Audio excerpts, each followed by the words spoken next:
This is Keith Helwig from Cops Corrections Videos. You know, during the course of our life, we all have days that we remember minute by minute. Whether it's our wedding day, the birth of a child, the death of a loved one, an anniversary, we will remember what happened on that day in detail for the rest of our life. On this day in 2003, Deputy Bruce Williams from the Green Lake County Sheriff's Department was killed in the line of duty. Now, I remember that day because I was working probably about 5 miles from where this occurred. I was on a traffic stop and I heard a call go out for a domestic with hostages. Now, you know, I've heard a lot of calls for domestics, but hearing one with a hostage, it really wakes you up. Well, I was conducting my traffic stop. It was in a different jurisdiction than mine, although I was only probably 5 or 6 miles at most away. And I heard it go from there to the hostages were out, but the wife advised that the individual was a member of a white supremacist gang, and he also had an AK-47 with hundreds of rounds of ammunition.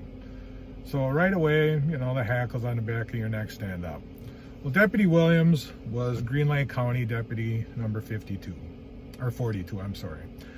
His partner was 52, and I could hear the two of them.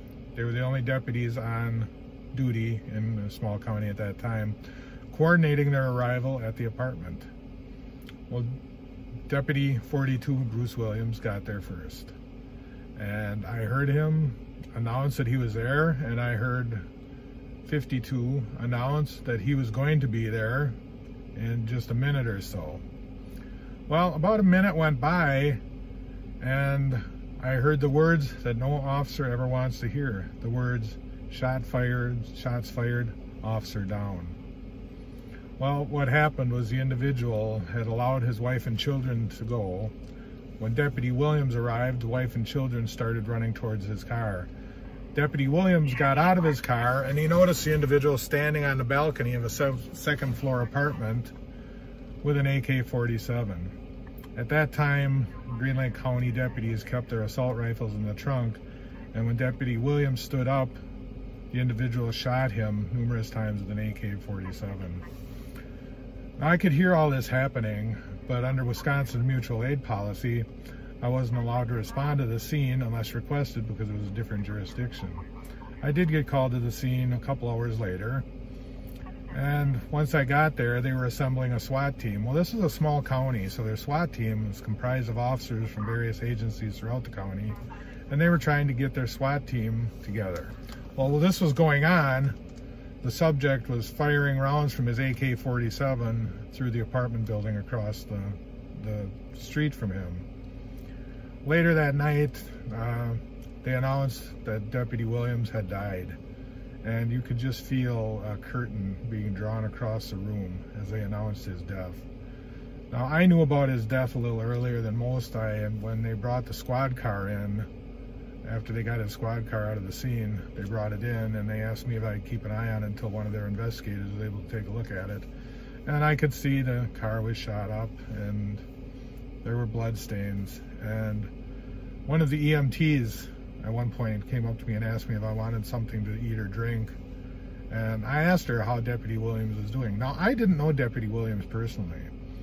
My jurisdiction bordered his, and I'd met him a couple times on traffic stops when I had to go into their county, or traffic stops when he came into my jurisdiction. I didn't know him. I knew him as a brother behind the badge, but I didn't know him as an individual. The EMT started crying, and she told me that she was one of the EMTs that responded to the scene and that he had died. Later that night, they decided to evacuate the apartments across the street. Everybody had been sheltering in place, and I was chosen as a uniformed member to go out and help evacuate the apartments. And it was quite an emotional scene as I took the people through a dark woods to a bus waiting to take them away.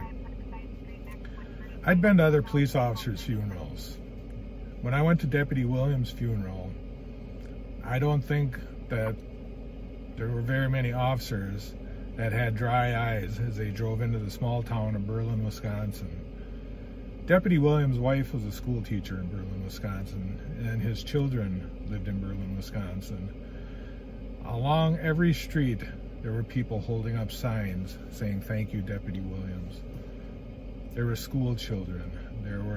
We went by and home for the elderly, and they were all sitting outside.